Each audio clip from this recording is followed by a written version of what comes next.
Hello and welcome to Free and Clear. I'm John Collins, the founder of William Branham Historical Research at william-branham.org. And with me I have Naomi Wright, the founder of Naomi Wright Ministries at naomiwrightministries.com. And we're asking the difficult questions that people have about religious abuse, breaking them down into simple terms and helping people to become free and clear. Naomi, how are you today? I'm doing pretty well, John. I am feeling the reality of this topic. And so I'm excited to talk about it, but not in a, ooh, yay, in a, man, this is real and does it create some messes? So yeah, I'm ready to dive in. Right. This is a painful topic, even for me. I have lots of friends and family that have been impacted by this topic specifically, and it's quite frankly, it's just painful for people to deal with. So we're going to have to be careful how we deal with this topic.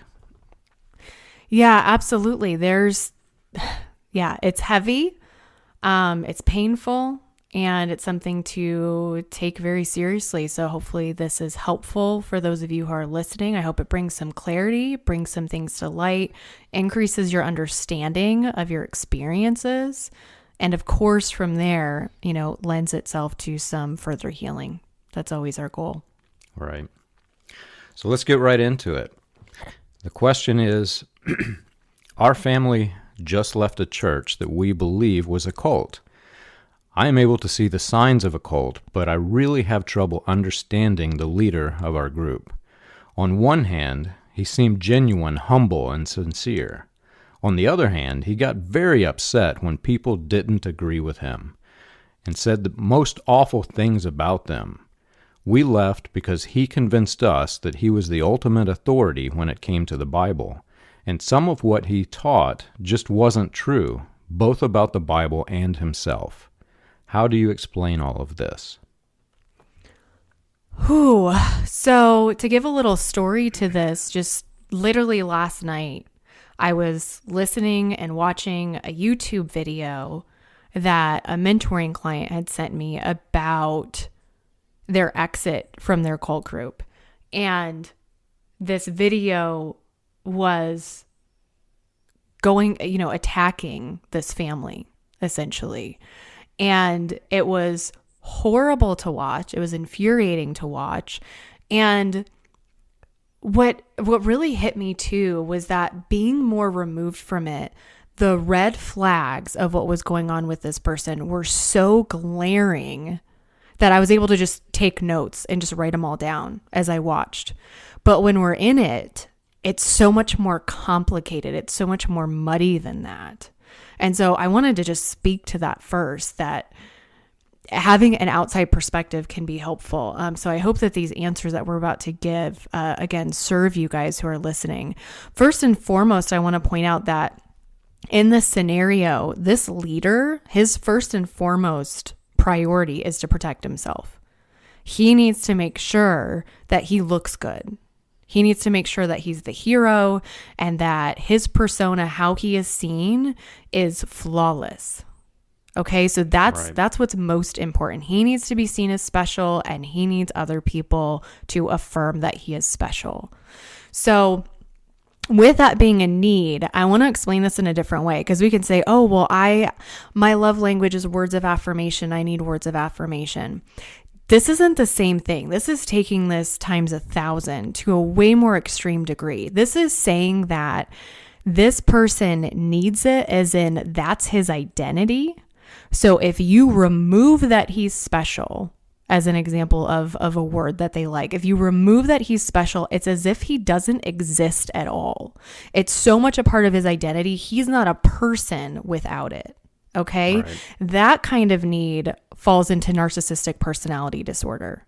When we're talking about, no, they really need it, or it's as if they vanish and they disappear. It's their life. It's their heartbeat. They have to have it.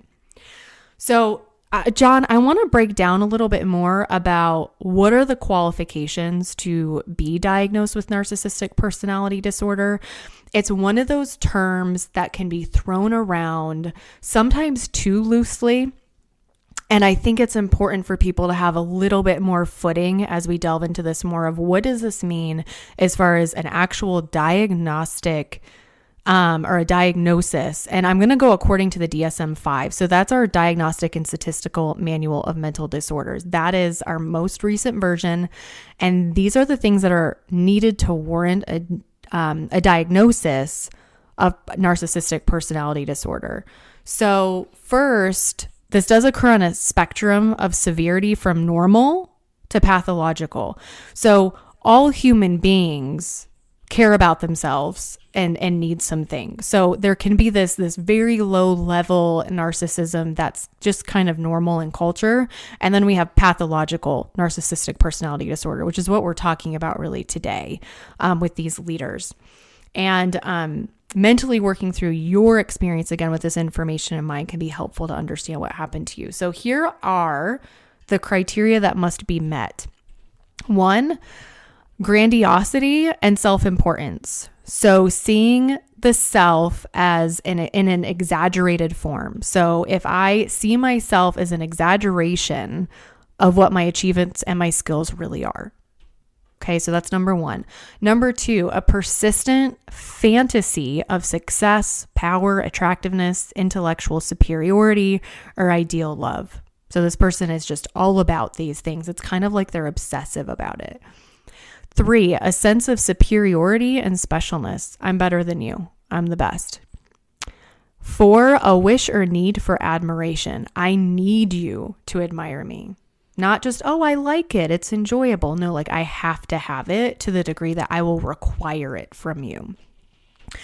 A strong sense of entitlement. So someone must submit. They have to do what I say, and there is no room for criticism. And if you do criticize me, you come at me, I'm either going to get enraged and lose my mind and come after you, or if I feel like I'm backed into a corner, I will fake humility like you've never seen. I will apologize. I will be the best repenter of all time. And I will convince you that it's genuine, even though real work takes a really long time. Exploiting others for the sake of self-image. So I will take advantage of you. I will turn and burn. I will run you over. I do not care. I need to look good and I don't care what it costs you. A lack of empathy.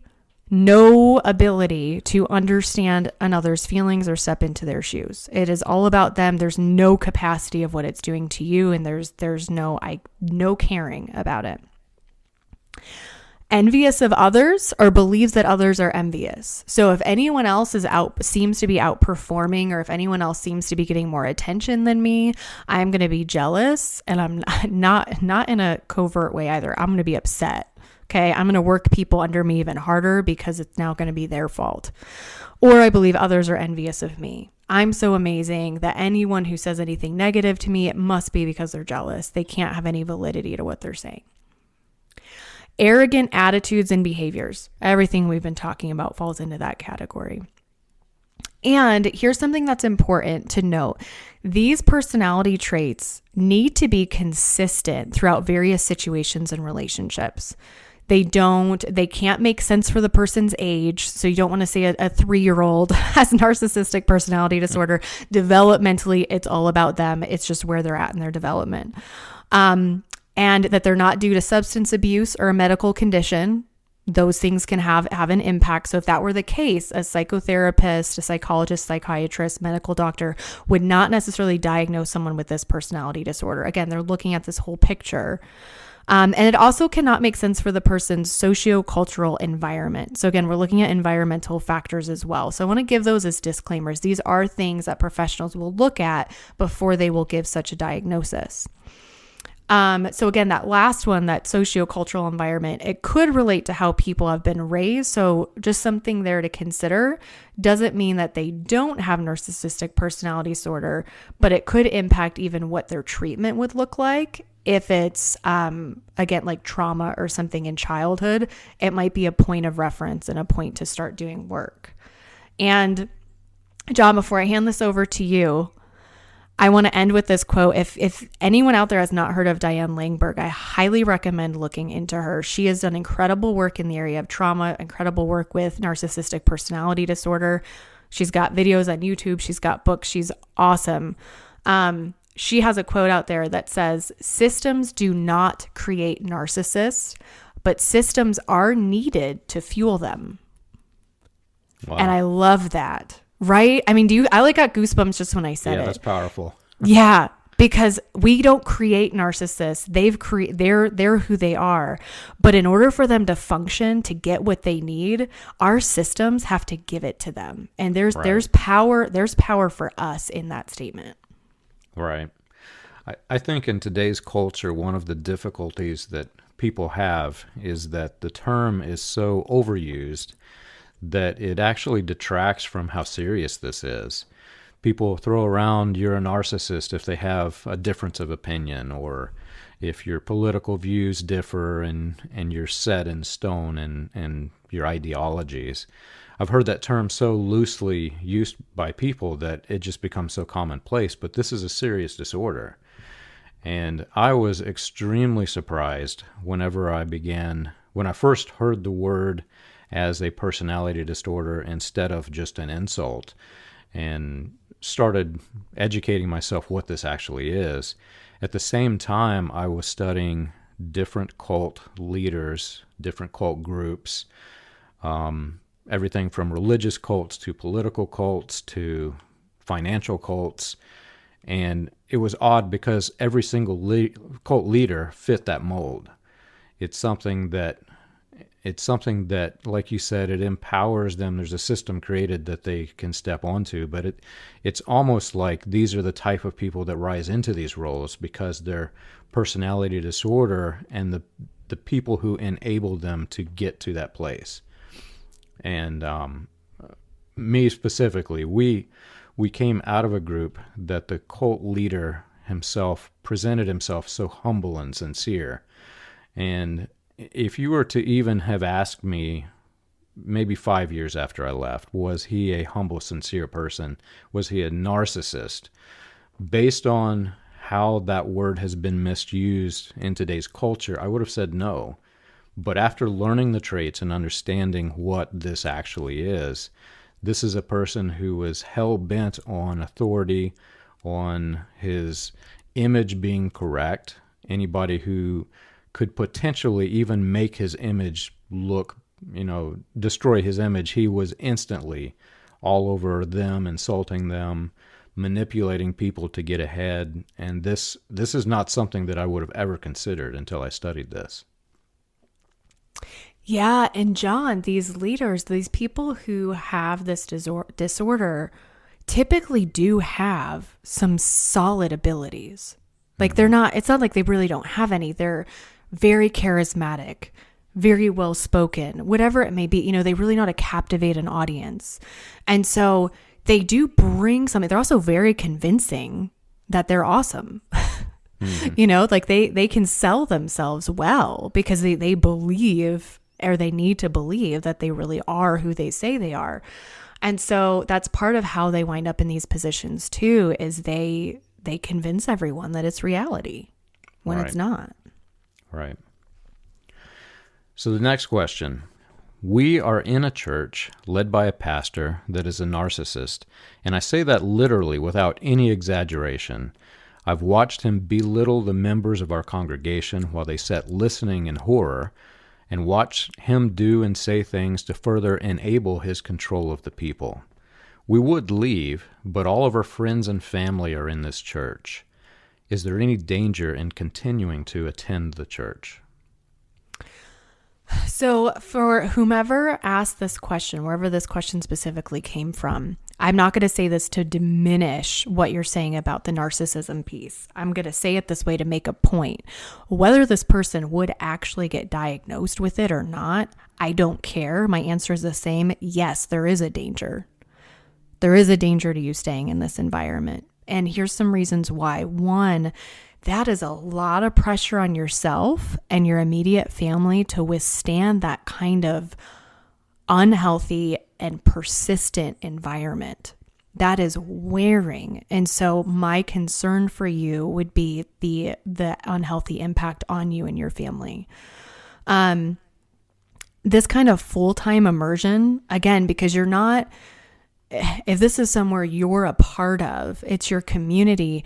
It's not like, oh, I go there once a week for an hour and I dip out, where I'm kind of checking it out, or I'm observing, or I'm whatever that may be. This is you're a part of it. You're in it. These are the people that you're texting and calling. This is the environment you're fully connected to, especially in these cult-like environments, right? I mean, those are like all encompassing every aspect of your life. So this is full-time immersion, and it's not going to change the environment. My concern would be that over time, it's actually going to change you.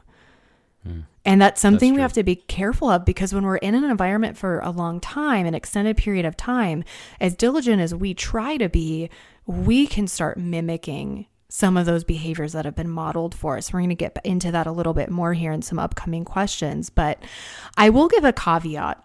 If you are someone who is listening and you're saying, you know what, I want to consider myself a missionary in some form in this environment, and I want to try to help others who attend, that is something you can do, but you really want to know what you're doing. You want to know how you're going to do it, and you want to have really good supports in place for doing that kind of work.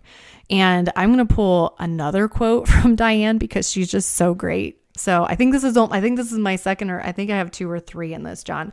But man, she just nails it. She said, threatened systems often kill their prophet. And I want to give you a couple examples. So for those of you who know your Old Testament, your New Testament, Jeremiah in the Old Testament, he came forward to the system he was in and spoke about what was going on, and they tried to kill him. They literally threw him down into essentially a well and left him there to die in the mud. Okay, so they didn't want to hear it. In the New Testament, they did literally kill Jesus. Mm-hmm. Okay, so know that if you're going to try to bring truth to the situation, you are most likely going to be the one who's going to get killed. I don't mean that literally, although in some systems, if we look back to Jonestown, there were people who wanted out and wanted to speak against it, and we did have people die. So be aware of that. And I don't mean that you don't speak up anyway. I mean, Jesus still spoke, Jeremiah still spoke, but again, be prepared, be equipped, and make sure that you're well supported. Know what you're doing and how to do it. Right. Yeah, my family growing up, we went to a variety of cult churches all across the United States, from Arizona to South Carolina. And in a cult, this was religiously abusive churches, but there were levels of the personality disorder. I can't truly say that they were all narcissists, but they were in an environment where the cult leader was, and they were often mimicking what the cult leader did. And what happened is, I can remember from an early age watching as a child, watching some of the things that were said, and they were uncomfortable, but they really weren't that bad. But over time, it continued to get worse and worse. And even recently, I've just in the past 10 years watched some of the ministries as they've progressed, and you can see that it's headed in a direction that's not good. Anytime that you have somebody who's belittling somebody right in front of them, in public, in front of a crowd, they're not doing that to help that person. So my question to whoever is asking this, or the group of people that are asking this, is this something that you would do? If you're attending this church because you're being led, and this is a leader that's, he's teaching your children how to act and how to behave. When your children grow up, is that how they're going to behave? You know what I mean? Mm-hmm. Some of this has to do with the personality disorder, obviously, but you really have to come down and ask yourself, is this the way that I want to be? Is this the person that I want to be? Because this is the leader of my religious group, and this is what he's training me to be. Yeah, and that's going to flow really well into the next question, actually. But before you ask that, I just want to say your observations are dead on. There is a spectrum to narcissistic personality disorder. So yeah, you are going to see different levels of it. And yeah, I appreciate that you've literally observed that in your own life. Yeah. Next question. I've been studying narcissism, and I'm coming to understand that the leader of the cult that we escaped matched the personality traits of a narcissist. At the same time, many other people in our group share the same traits. I understand why people in the group share the cult's beliefs about the Bible or opinions about the rules that we lived by, but I don't understand why they act and behave like the leader did. Why is this? So, John, you did just speak to this a bit, and I want to address what I don't think it is first, and that is narcissists attracting other narcissistic people. Now, I'm not going to say that there can't be any of that, but narcissism in it, like based on definition, means that there would be a lot of competition there that narcissists aren't going to welcome. Again, it's all about them. And they get jealous of other people who are super, they want it to be about them. So though there would be an interesting dynamic there, and they could be, again, they'd be vying for that same head position. So in a religious cult, especially, I'd say this typically isn't the case because the leader is, in addition, seen as God's anointed or chosen one. So again, I find this possibility to be unlikely, at least on a large scale. I'm not saying there wouldn't be any of this going on, but I don't think it would be the bulk of what's going on. Instead, I think it is that modeling and that mimicking. I think that people are seeing these behaviors. They're seeing how the leader, again, God's anointed, God's chosen. I mean, my goodness, that's a high position, right? So I'm watching that person. I'm going to be like that person. Also, any environment where someone is repeatedly getting pushed down and getting marginalized and getting just treated in an unhealthy or an abusive manner, it is very common, as sad as this is, it does make sense. It's very common that that person is then going to go treat somebody below them that way. It's kind of how human behavior works. It's tough to get the cycle breaker, the person who's going to say, I'm breaking the cycle and I'm not going to do that. Instead, more often than not, people start to then treat others the way they're being treated instead of creating a new dynamic. And an example of a test in your mind, if you're thinking about this and you're the one who would be asking this question, is if you remove the narcissist or the person that you think is a narcissist, would they still behave as one? So if I'm behaving in that way, but I step out of that environment and all of a sudden I'm like, oh gosh, that was a mess. I don't like how I was acting. Then I wasn't really a narcissist. I was modeling narcissistic behaviors, and those are poor behaviors. So if you remove someone who's mimicking their leader, who they believe is anointed and God's holy one, they stop acting that way, then yeah, they weren't a narcissist to begin with. Right. I'm not a psychologist and don't pretend to be, but it is something that I'm extremely fascinated by. And recently, I had to go out of the country on a mission to help somebody who had been indoctrinated in a cult, and we went with one of the nation's top cult psychologists was with me, and I had to do a crash course on what is cult psychology. Had to understand how it worked, the mechanics of it. In order to bring somebody out of being deeply programmed, you have to understand how it works. And I was completely shocked. I thought this was something for sci-fi movies only, right? The mind control and the way it works. But the indoctrinated person, somebody who's in a very destructive identity cult, and again, there are levels of destructive qualities. So some of these destructive groups are worse than others and indoctrinate even more. But when you are exposed to this type of indoctrination, you assume what's called the cult identity. And being that the leader of the cult is usually a narcissist, the identity that you're getting indoctrinated with is that of a narcissist. So as you are suppressing your authentic self, you are bringing in the identity of a person who is a narcissist. That doesn't make you a narcissist, but you act like him, you or her. You have the same traits and the same responses. So in the cult that we escaped, for instance, the leader, if if another minister were to be a challenge, I think Oral Roberts is one of the examples. Billy Graham was one of the examples. As they rose, basically become the enemy, and you had to look down on this person. And so what happens is everybody who's indoctrinated with this belief are thinking the same things, saying the same things about somebody that they've never even met or even been impacted by. These guys were dead and gone for a long time. But people have assumed this cult identity, and they're suppressing their authentic self. They're behaving in ways that their true person would not behave because they're exposed to this type of group.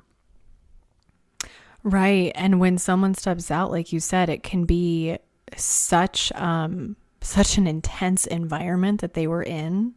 And if they've been in it for a long time, they may have a moment where they just kind of wake up and they're like, oh my goodness, that can happen. But oftentimes it's going to be a journey, and it's going to take time. One of the things that the cult psychologist told me was that he was with the people who created the concept for Star Trek's Borg. And it's highly interesting if you think about this, because the Borg Queen sends all of her information down into the Borg drones, and so they all they call it the hive. They act as the hive. So the way that the queen is directing the people flows down to each one of the drones, and then if they attack another person and basically recruit them into the Borg, that person assumes the identity of the queen, and they basically spread. Whenever this was explained to me that this concept, the sci-fi concept, was created as a sci-fi representation of a cult, I started going back and looking through all the other movies that I've watched that have similar concepts, and I'm starting to understand that a lot of the horror films, a lot of the things that we strongly detest, came from groups like this, these destructive cult groups. Isn't it fascinating? Yeah, it's like people don't want to see a depiction of themselves. It's really interesting. Right. At least painted in a negative light. Right. Next question. When we were in the cult, everyone seemed genuinely loving and friendly. We really felt like we had an everlasting friendships that could never be broken, no matter what we did or said. After we left, though, people suddenly changed. We almost can't be around them. They seem arrogant and uncaring towards us, and want us to value their opinion while they trample on ours. They seem to be living in a fantasy world. What causes this, and how can we interact with them? First of all, for anyone who's living this scenario, I'm surprised that you haven't been excommunicated and kicked out just altogether. I'm surprised that the door's even open there to interact. Now, of course, our topic today is narcissism, and I want to say that that could absolutely be at play here. So if the leader or anyone else has NPD, then by leaving, you went against what's most important to them, which is their ego or their self-image. You criticize them, and so you're out. You're no longer of use. In fact, it's worse than that in their eyes. You're not only not of use, but you're now the enemy. You're now coming against what they need, which is validation, affirmation. They need to be special. They need to be it. And you're saying that they're not. So you now need to be gone from these forms of connection, because now you have power to take from them or influence others to stop giving this leader what he needs. And first of all, this can also be a she. I'm picking a pronoun just to have one. But unfortunately, we do have a lot of history of these leaders being men, because of the views of women in religious leadership. Typically, that's disallowed in these kinds of groups, for sure. Some mainstream Christian groups too would say that that's not allowed. So please excuse me if you've had this experience with a female, or if you're a male and you're feeling attacked. Females can have narcissistic personality disorder as well. But aside from this possibility, there's also fear going on among the congregation. I want to speak to that side of it too. So you're now known as not being chosen by God. You're not the special elite. You're not the true Israel. You're not whatever word your group used, insert it here. I'm not that anymore, so I'm not loyal to the prophet anymore, the anointed one, the leader. Again, insert your own words. I'm not a chosen one, and so I'm now not loyal to this person.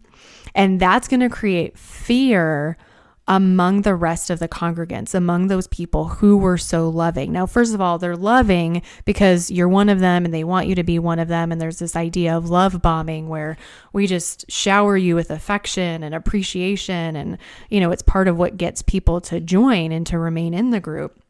It's a huge loss for people when they do leave because typical society is not going to welcome you in that way.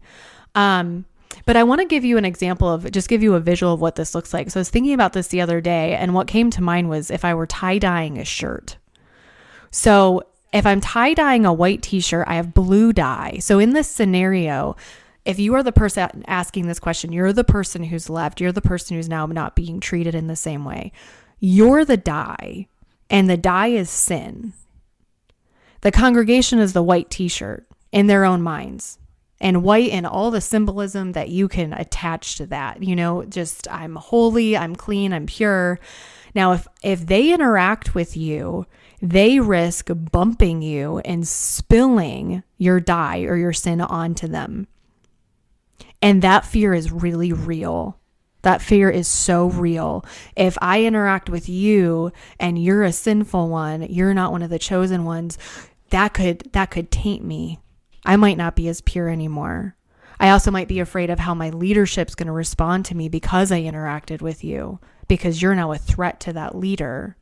And so now I'm at jeopardy. So there's a lot of fear going on in this scenario with the congregation. And so I wanted to point that out too. I think that's really important. Yeah, and it's funny. I think you have somehow read my mental notes. You went down one by one exactly what I was thinking as I thought through this question myself. And for those listening, I'm sure Naomi is similar, but this is all impromptu. We basically throw some questions out there, and there's none of the scripted. So most of what I was going to say is exactly that. It is the fear. The only additions that I would probably add to that is that the fear is it's something that you can look at the people and kind of feel sorry for them. I recently dealt with a person who's very, very much a match for the qualifications of a narcissistic personality disorder, but they've spent their entire life in this cult. And anytime you challenge them, they have forfeited things their entire life.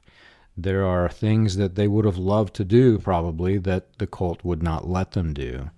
And so when they come in contact with critical information, it's not only challenging their belief system and their person, it's challenging the decisions that they've made for the past sometimes 50 years or longer that they would not have made if they weren't in this cult. So it's very difficult for them, even as difficult as it is for you, and their programmed response in most cases is just simply to lash out.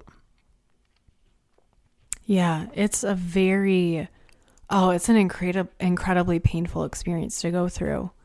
And John, I'm not going to speak for you, so I'll say it just for myself, though I'm sure you can relate.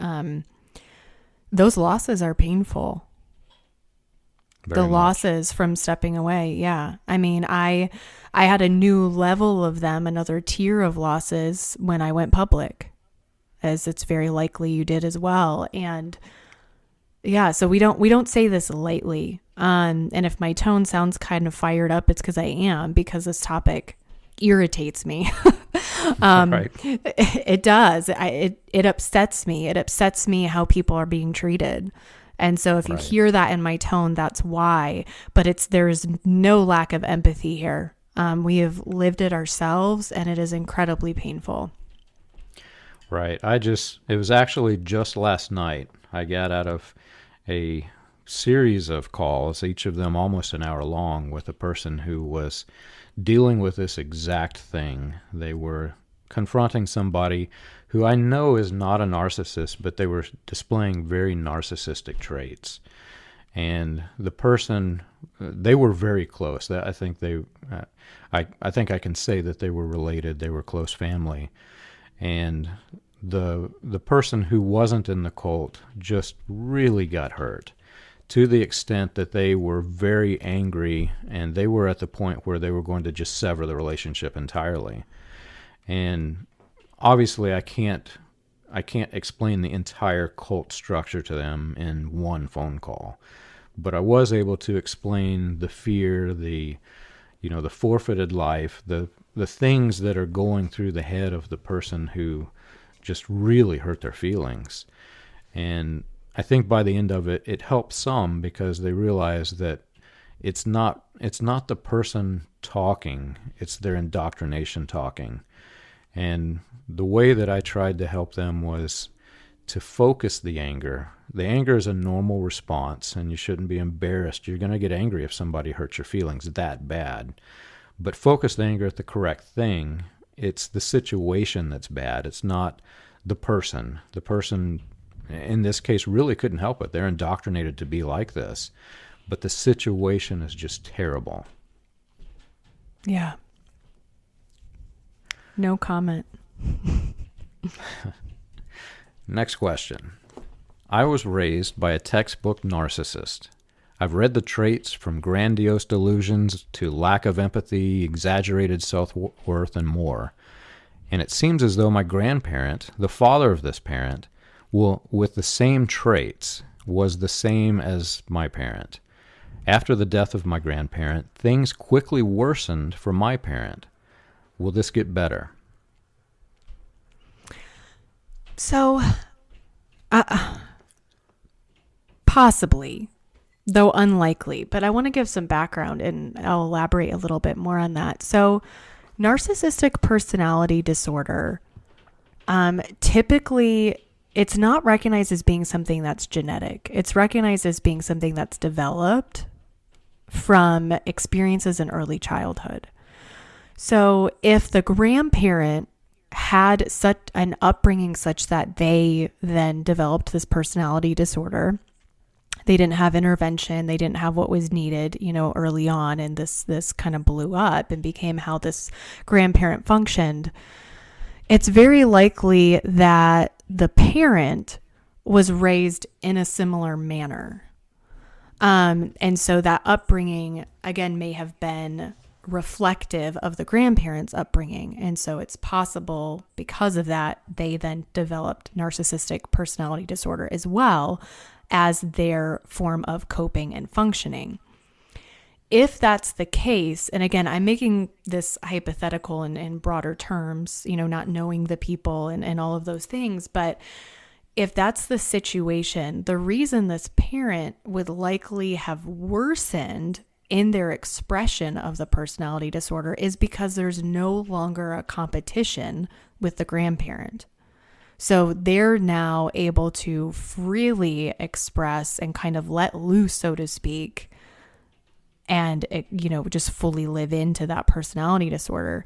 So without, proper assessment, confirmed diagnosis, without treatment, it's not magically going to get better.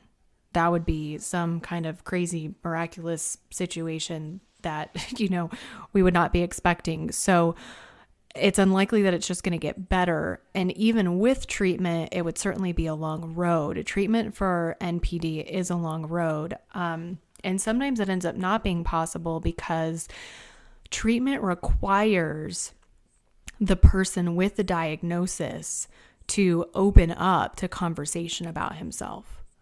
So he has to be willing to consider why he does what he does, what the motivator is, how that serves him, the impact that has on other people. That's a really tough one for someone with narcissistic personality disorder to even care about. So they have to be willing to engage in those kinds of conversations.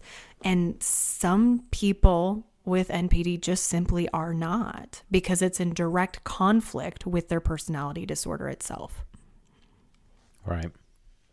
I think one of the most important things that you mentioned was we don't have a patient to diagnose, right? There's no way to know, is this really narcissism or is this just somebody who had a bad childhood? And it's exponentially more difficult because that in the cult you're taking the cult identity, which has narcissistic traits, so it could have seemed like narcissism. One of the things that I've noticed, and this seems to be very common among former members in the support groups, is that members of a cult often do not spend the time with their children and the focus on their children that they normally would if they weren't in a cult. They're very cult-centered. Their thoughts, their words, they're all usually about either the cult leader or the doctrine. And raised in this environment, it's very difficult for children raised in this environment. They, they don't get the same level of love and attention that non-cult children do in a lot of cases. I'm not going to say all cases. But when you're raised in this type of environment and you don't have the same connection with the parent, whenever that parent dies, then you'll never get that same level of attention with your parent that you always wanted. So some of them become aggressively worse. I have also seen cases where this happened and a new support group was formed with somebody who didn't have the narcissistic personality traits, and a healthy relationship is formed. Things did get better. So it really depends on the person, and is this really a disorder, or is this just a result of being in a cult? And I will say that some of the members who experienced family member, they were raised in a family that they believe might have these personality traits. Whenever the focus shifts away from the parent to trying to better themselves, it's not something that gets worse if you're trying to improve. And if you can focus that improvement on the family members or friends who you would like to help, anytime you can support somebody who needs help, it has to get better to some extent, in my opinion. Yeah, narcissistic personality disorder is so interesting because I have seen so many people, even just working in hospice and seeing people lose loved ones and the work with families afterward and seeing how that's impacted them, how kind of like you mentioned, you can see an increase in certain behaviors. You could see a decrease in other behaviors. There's also can be a grieving process, that is, of course, impacting that. And so it might not be something that sticks long term, that immediate response. It could change. So yes, if this parent is acting out of grief, they're in their grieving process, then yeah, it could simmer down and calm down in time. It depends on if it's a true narcissist or not. If it's a true narcissist, it's not going to just magically calm down. Right. So yeah, it really depends on that diagnosis. Wow. We got through this, and this was a painful topic, I will admit. It's one that I've had to address from time to time in the support groups that I'm working with, but each time, every situation's different, and you don't want to just simply say this person is a narcissist, because it could just be the cult identity. There's so many variables, so many factors that you have to think through. It's an extremely difficult topic. Yeah, it is a difficult topic. And again, what I think is so helpful, because there's a difference in how there's two options, typically kind of two camps for how people view diagnoses. They see them as, well, you're putting someone in a box, you're categorizing them, and you're attaching this label. And that can be seen as bad. Now, the other camp is, but the label can help people know how to serve them better so that they're able to progress. And that's the camp, of course, I am, or I wouldn't, be in the field I'm in. I think that the label can be beneficial when it's not used to push someone down. It's used to serve that person and serve others who are being negatively impacted by that person. And so that label can be really powerful. So again, for those who have been listening to this episode, the hope is that giving more clarification and more detail and some ideas of application around narcissistic personality disorder, that would help you, even if someone doesn't fully warrant that diagnosis, because you may not know that. You may not know their upbringing and things like that. So you may not know, but you can know if someone is at least showcasing attributes of that. And again, use that to determine, how do I interact with this individual? What kind of separation do I need? How is this impacting me? How is this impacting my family? What steps do I take to make sure that we're safe and we're healthy? Right. And they may not have the actual narcissistic personality disorder. They may have no idea that they're displaying these traits. And if you were to explain it to them and educate them what it is that they're doing and educate them some to narcissism, most people who aren't narcissists would be just mortified that they're acting like this, right? Mm-hmm. So it is very good to, to think through it and gently talk through it with people. Yes, I always encourage people to have the hard conversation. And do it in a wise way. If you're going to go have that hard conversation, maybe have a witness. Maybe have someone with you just in case it does go really badly. But yeah, do that, because then you're going to have more information, but there's hope that it could go well. And if it doesn't, then you've X'd that out. You have more information to go on, and you can choose your next step accordingly. All right. Well, this was fun. If you have questions that you'd like to hear answered on our show, please send them to us. You can contact us on the contact page of freeandclearshow.com, and we'd be glad to hear from you. We want to help you become free and clear.